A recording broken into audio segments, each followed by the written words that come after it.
Alors les jeunes, ils veulent me connaître. Ils disent, mais qui c'est ce Poulidor? C'est un boxeur, c'est un artiste, c'est un chanteur. Bon, les jeunes, moi, il y a 37 ans que j'ai arrêté quand même. Ça fait quand même un bout. Alors je suis surpris un peu que même les jeunes me connaissent dans la rue. Est-ce que Alors, vous... je ne sais pas si c'est de la prétention, mais j'ai dit qu'un jour, lorsque je me promènerai dans la rue, qu'on ne me reconnaîtra plus, je serai malheureux. Voilà. Je ne sais pas si c'est de la prétention ou quoi, mais bon. Après tout ce temps, est-ce qu'il y a toujours des regrets ou est-ce que vous... Ah non, j'ai aucun regret. Vous vous complaisez dans ce... Parce qu'on me présente souvent comme le malchanceux. Bon, j'ai eu 2 chutes graves, où j'aurais pu y laisser la vie. En 68, lorsque j'ai été renversé par une moto, nous faisions le Tour de France en équipe de France. J'avais de grandes chances de gagner ce Tour de France. Et là, cette popularité, bon, elle s'est accentuée à la suite de cette chute. Et la deuxième chute que j'ai eue, c'est dans le porté d'Aspet, où Gazartelli, l'Italien, s'est tué, à peu près dans le même virage. J'ai loupé le virage, je suis parti dans le ravin. J'ai eu évidemment des blessures à la tête, mais je suis sorti indemne de ces 2 accidents où je pouvais y laisser la vie. Alors j'estime que j'ai eu beaucoup de chance. Vous aviez connu des jours radieux aussi, on a en mémoire ce mano à mano avec Jacques Anquetil en 64. Maintenant, quand je fais mes rendez-vous, je dirais, avec mes supporters, comme là aujourd'hui à Mende, on me parle souvent du duel avec Anquetil, quoi. Depuis le Dôme en 64. Vous n'auriez pas utilisé... Il y a 40 ans quand même. Hein. Ouais. Il y a 40 ans, ça remonte quand même à quelques années. Et pour eux, c'est toujours présent. Après tout ce temps, est-ce qu'il n'aurait pas été possible d'attaquer plus tôt? Est-ce que vous ne vous dites pas que... L'attaquer, c'est lorsqu'on est devant un fauteuil. Moi aussi, je suis critique. Lorsque je suis devant un fauteuil, je dis, tiens, pourquoi il n'attaque pas? Pourquoi il n'a pas marqué ce but? Vous savez, les commentaires sur un fauteuil, c'est différent que dans la réalité. Si je n'ai pas attaqué plus tôt, c'est que nous étions tous les 2 au maximum. C'est lui qui a craqué le premier. Quel jugement vous faites justement sur cette nouvelle génération de coureurs C'est une génération qui a beaucoup de talent. Je crois que notre cyclisme jamais n'a été aussi brillant. Nous avons des sprinters qui sont capables de gagner n'importe quel classique. Nous avons des coureurs, des très bons grimpeurs, qui l'ont prouvé cette année, qui peuvent avoir des ambitions pour les prochains Tours de France. Ils sont jeunes, pleins d'ambition. Des sprinters comme Boigny qui peut gagner n'importe quel grand classique international. Jamais on n'avait vu un cyclisme français aussi prometteur. Justement, le jeune Thibaut Pinot, quelle analyse vous faites de son potentiel Cette année, il a fait un très bon Tour de France, aussi bien Pinot que Bardet. Bon, celui qui fait 2e, bon, oui, on ne peut pas dire que ce soit un espoir, mais il y a très peu de temps qu'il est venu sur la route. Je pense qu'il a des réserves et il peut encore faire de bonnes choses. Et évidemment, à 36 ans, 37 ans, c'est plus un espoir. Vous savez que Mende est une ville très attachée au Tour de France. Oui, bien sûr. Il revient l'année prochaine. Qu'est-ce que vous pouvez nous dire? Cette montée Jalabert peut-être La montée Jalabert, bon, c'est une montée qui est très rude. D'ailleurs, pourquoi l'a-t-on baptisée la montée Jalabert? J'étais présent sur ce Tour de France où Jalabert a fait une étape merveilleuse. D'ailleurs, ce jour-là, ça a été à 2 doigts qu'il gagne le Tour de France avec Indurain qui a gagné 5 Tours de France consécutifs. Et ce jour-là, il a mis le grand Indurain en difficulté. On a baptisé la montée Jalabert. C'est une montée qui est très rude et certainement, en 2015, elle apportera des premières indications sur le Tour de France. Quelles sont les possibilités des vainqueurs potentiels. Vous aviez couru en Lozère pendant vos années professionnelles? Oui, bien sûr. J'ai couru en Lozère, notamment à Mende. J'ai eu l'occasion de faire des critériums, même des courses à Mende.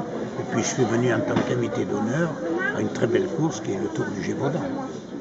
En parlant des sports, il y a votre petit-fils Mathieu Van Der Poel qui fait un début de saison. Comment vous jugez Comment le juger? Il est très difficile à juger. D'ailleurs, tous les 19 ans, on peut le rappeler, les commentaires qui ont fait sur Mathieu, ils disent qu'il est exceptionnel, qu'il est hors catégorie.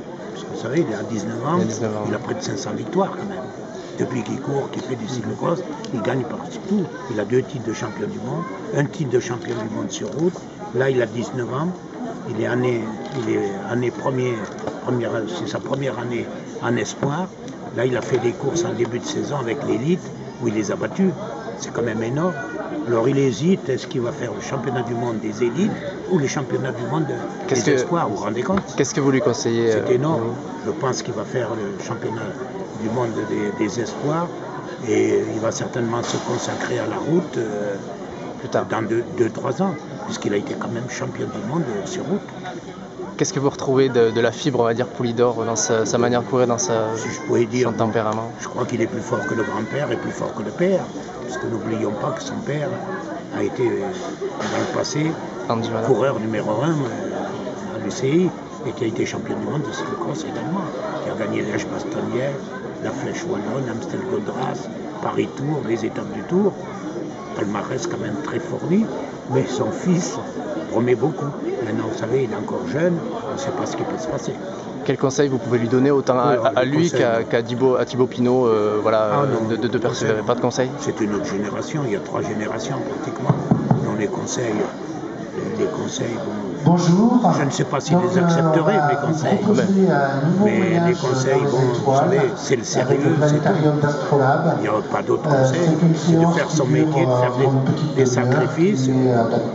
Vous avez connu toute une génération de champions, une génération aussi de sport cycliste. Qu'est-ce qui a changé? Qu'est-ce qui avait perdu? Ça a changé énormément.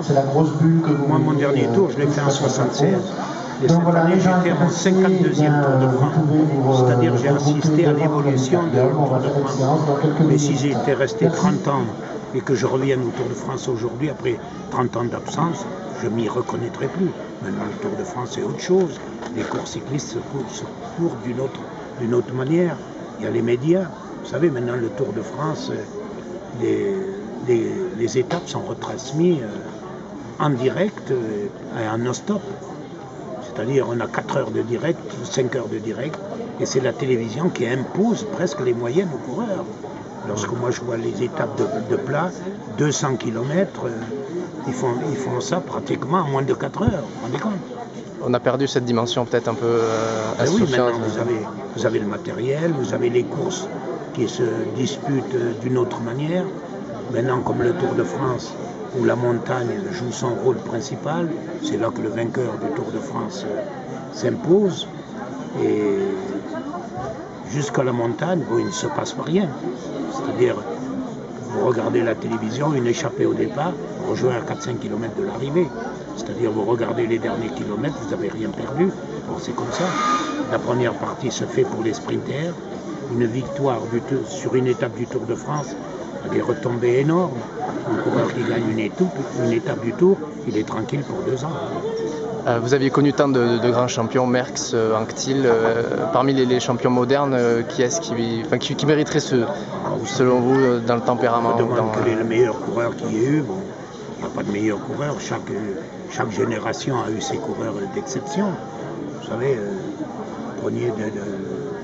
si vous discutez avec des journalistes de l'ancienne, ils vous disent que c'est Coppi qui a été le meilleur, mais on ne peut pas comparer l'ère Coppi et l'ère de maintenant, puisque Coppi, qu'est-ce que c'était?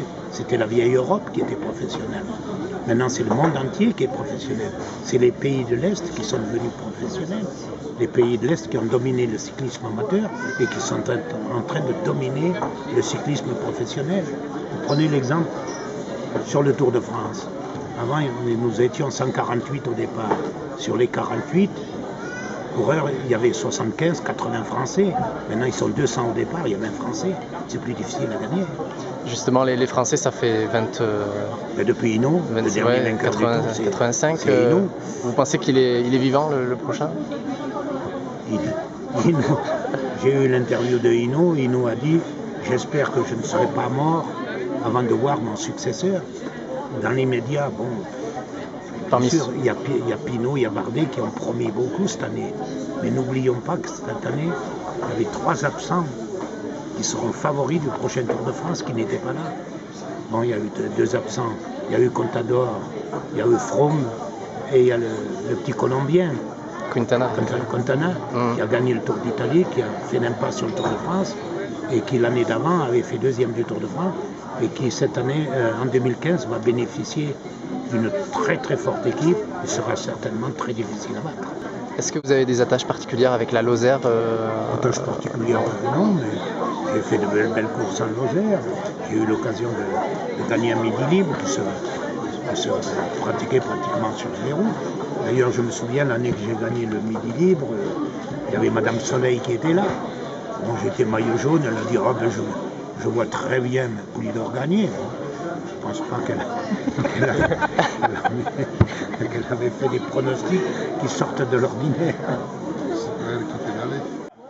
Et j'ai la telle encore sur le doigt là. J'avais fait 3e de ce Tour de France.